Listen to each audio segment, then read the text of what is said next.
আমার স্বামীও আমার ব্যবহার করছে বা ও করছে না, আমি তো এটা সঠিক বলতে পারবো না কার।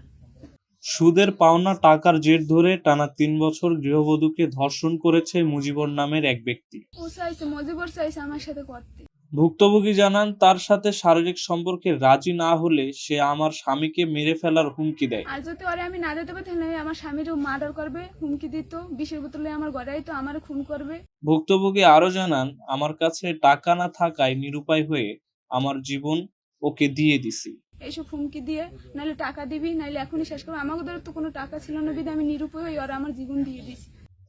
তিনি বলেন, আমাকে সব জায়গায় ধর্ষণ করেছে, বাসায়, পুষ্কুনিতে, বাগানে, কোনো জায়গায় বাদ রাখেনি। ভুক্তভোগী তার স্বামী এবং প্রতিবেশীকে মৃত্যুর ভয়ে কিছু বলতে পারেনি বলে জানিয়েছে। এখন শোনেন, আমার স্বামীও আমার ব্যবহার করছে বা ও করছে না, আমি তো এটা সঠিক বলতে পারবো না কার।